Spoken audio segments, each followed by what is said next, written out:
is going into one of these jumps, and you don't know what is going to be on the other side of those jumps. The Earth is always jumping.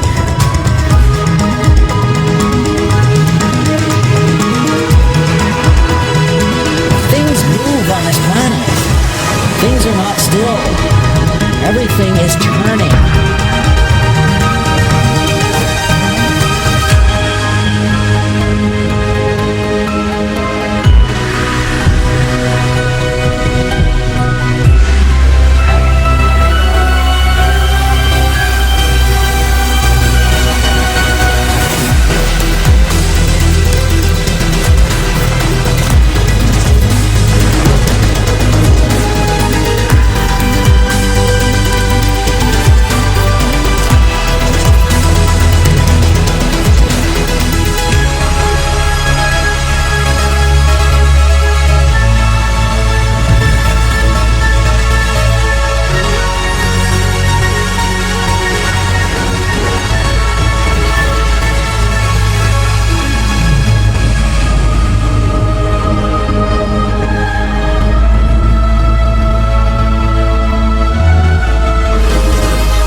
As it begins to run out of fuel, the sun won't simply fade away to nothing.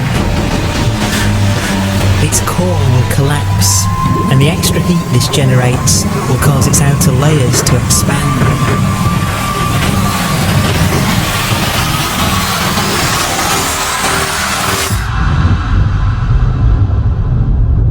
The sun is now dead. It remains slowly cooling in the freezing temperatures of deep space.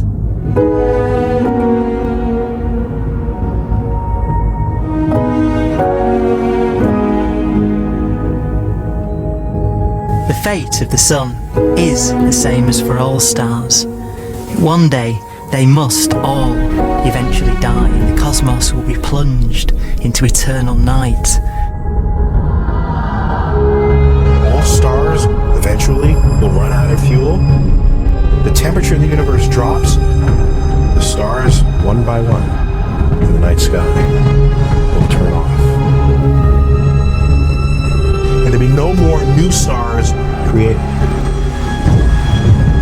And so that the universe will end not with a bang, but with a whimper.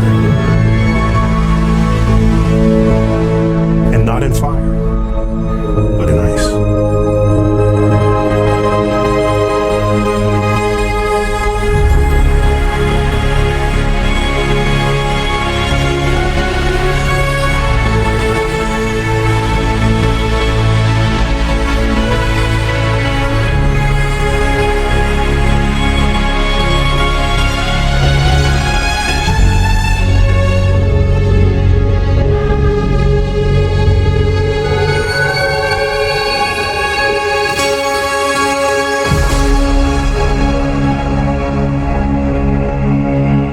With no fuel left to burn, a white dwarf's faint glow comes from the last residual heat from its extinguished furnace.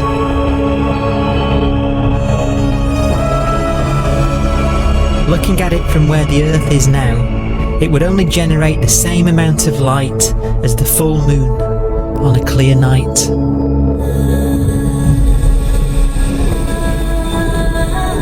The faint glow of white dwarfs will provide the only illumination in a dark and empty void littered with dead stars and black holes.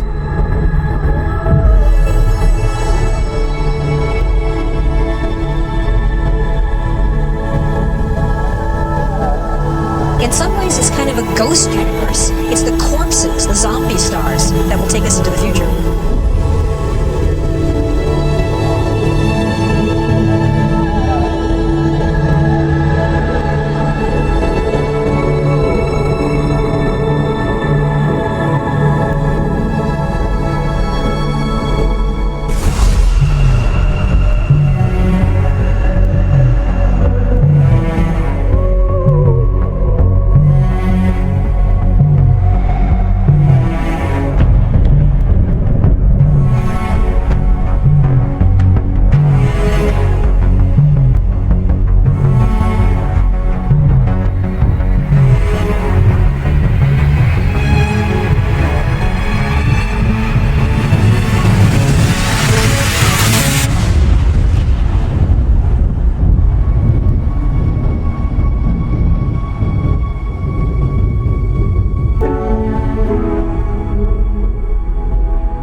dwarf will be the final fate of those last stars. White dwarfs that have become so cold that they barely emit any more heat or light. Black dwarfs are dark, dense, decaying balls of degenerate matter, little more than the ashes of stars. Their constituent atoms are so severely crushed that black dwarfs are 1,000,000 times denser than our Sun.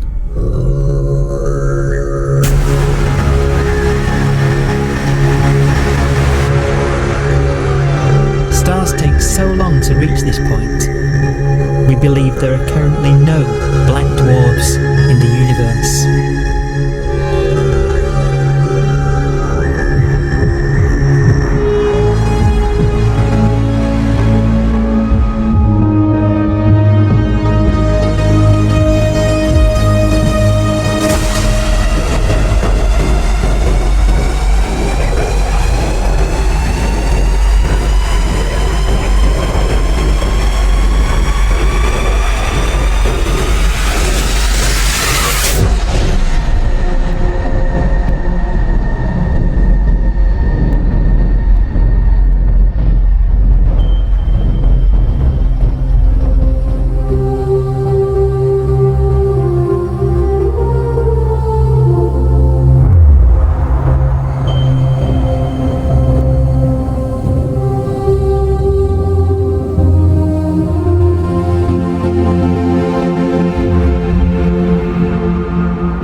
We have a pace of life that's based on really the energy available to us now.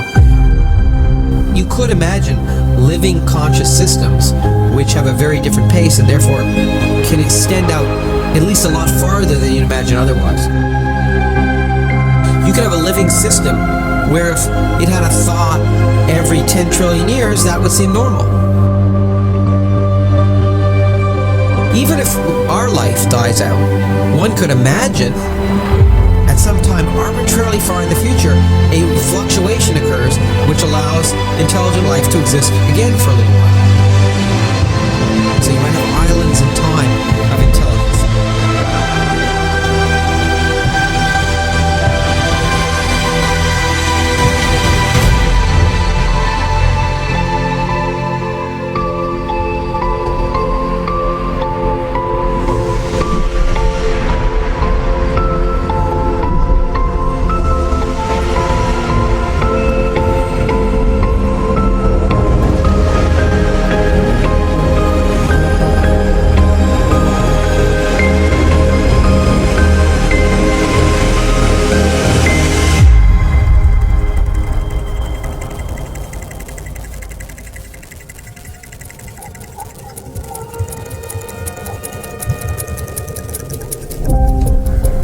Proton, one of the fundamental building blocks of atomic matter, what makes us up, can just spontaneously fall apart.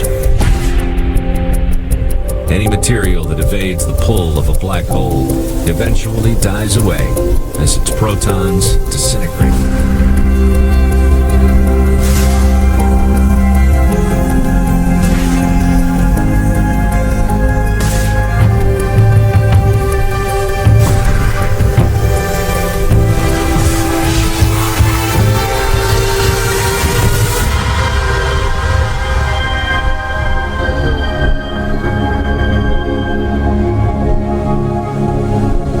The matter inside black dwarfs, the last matter in the universe, will eventually evaporate away and be carried off into the void as radiation, leaving absolutely nothing behind.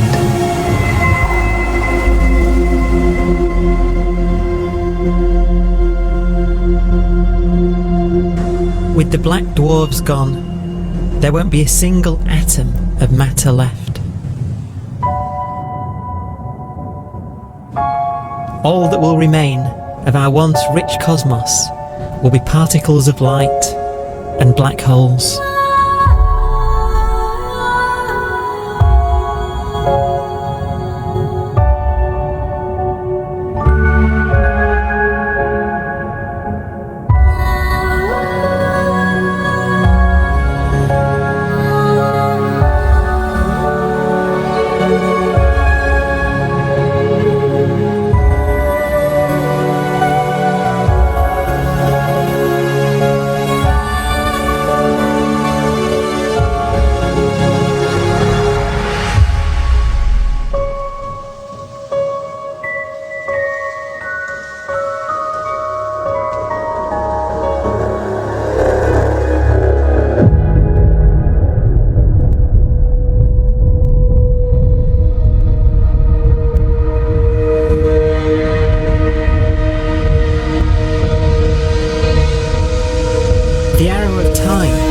It's a bright window in the universe's adolescence, during which life is possible.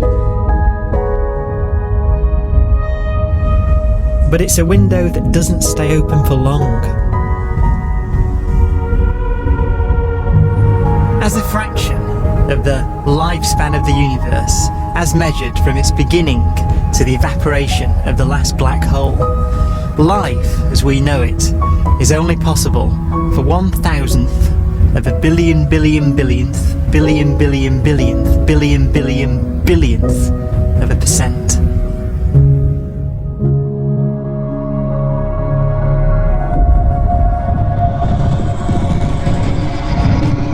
Black holes become the fundamental building block of the universe. A galaxy will basically be a supermassive black hole in a center with smaller black holes orbiting it. Zombie galaxies filled with black holes continue to evolve. They'll lead each other and they'll get bigger, and maybe they'll fall into the supermassive black hole and it'll get bigger. The universe will still be an exciting, dynamic place. It's just that the timescales you're talking about are now trillions of years instead of thousands or millions of years.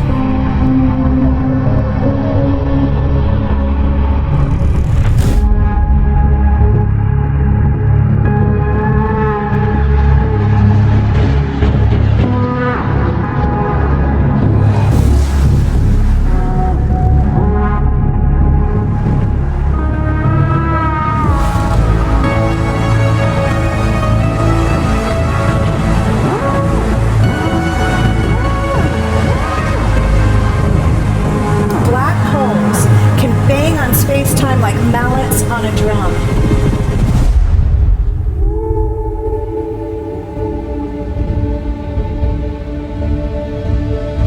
And they have a very characteristic song.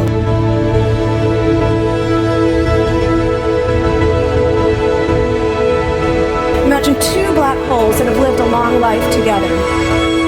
At the end of their lives, they're going around each other, crossing thousands of kilometers in a fraction of a second. As they do so, they leave behind in their wake a ringing of space, an actual wave on space-time.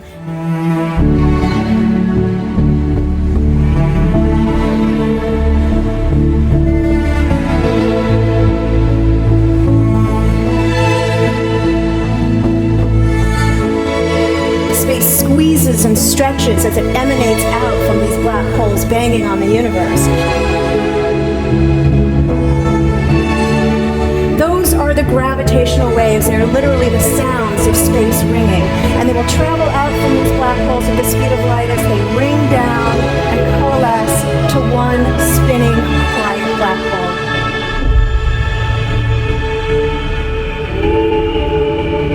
If you were standing near enough, your ear would resonate with the squeezing and stretching of space. You would literally hear the sound.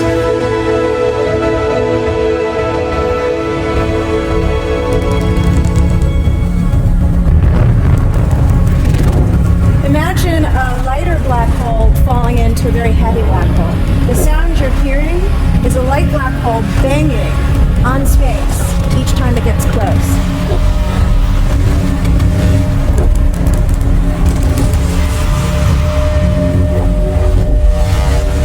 As it falls in, it gets faster and it gets louder.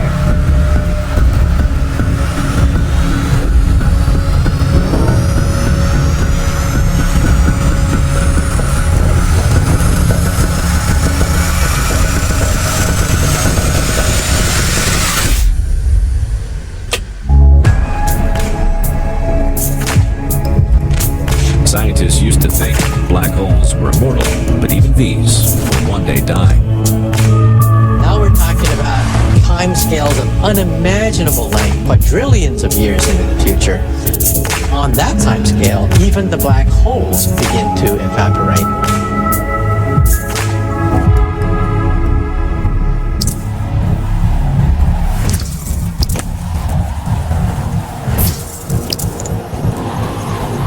According to quantum mechanics, space is filled with virtual particles and antiparticles that are constantly materializing in pairs, separating, coming together again, and annihilating each other.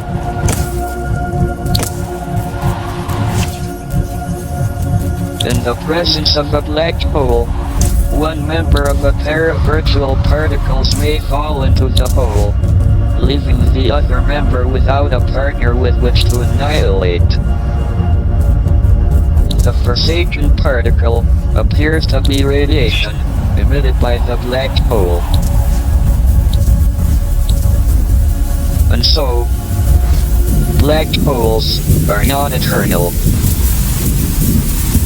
They evaporate away at an increasing rate until they vanish in a gigantic explosion.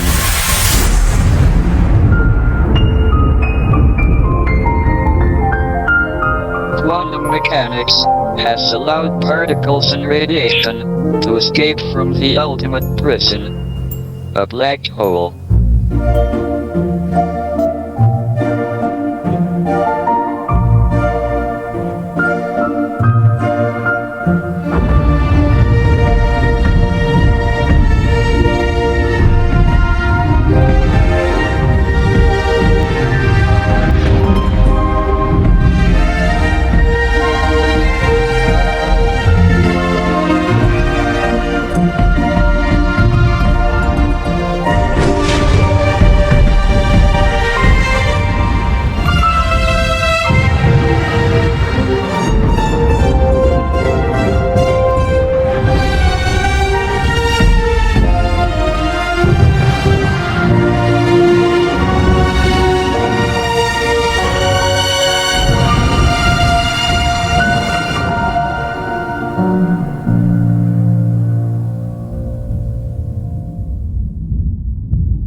Philosophers and poets have asked the question, will the world end in fire or ice? We can now give an answer. The latest evidence shows that the universe is not slowing down, but it's speeding up out of control. And the universe, we think, will die in ice. Trillions upon trillions of years from now. Empty space itself has energy. In every little cubic centimeter of space, whether or not there's stuff, whether or not there's particles, matter, radiation, or whatever, there is still energy even in the space itself. And this energy, according to Einstein, exerts a push on the universe. What is the weird stuff that's accelerating the universe? We call it dark energy. And this stuff is the dominant stuff of the universe. Almost 3/4 of the matter-energy content of the universe is this dark energy. And we don't know what it is. Dark energy, unlike matter or radiation, does not dilute away as the universe expands. This has crucial implications for what the universe is going to do in the future. So what will be the future of the universe? Well, if the dark energy remains dominant and repulsive, the universe will expand forever.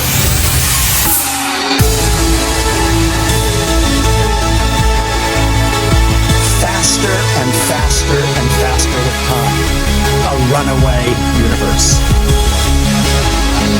70% of the energy of the universe resides in empty space, and we don't understand why. But we do know what will happen. If that energy continues to be there, the universe will become cold and dark and empty. That's the future as it might be. We don't know because we don't yet understand the nature of dark energy. Until we do, we won't know the future. We won't even understand our own origins, and that's why we want to know and study this subject.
destined to be for an ever colder, ever emptier universe.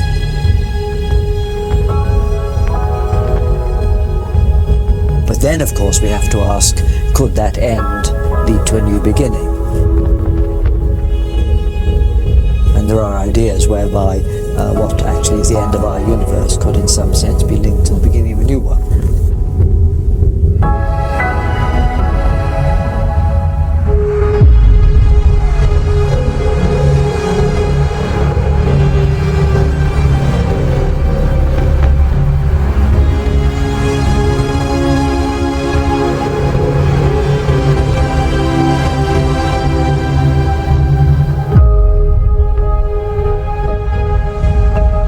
We've worked out the mathematics, the equations. They seem to say that if you have an atom smasher that can concentrate tremendous amounts of energy at a single point, you can perhaps open up a gateway, a baby universe.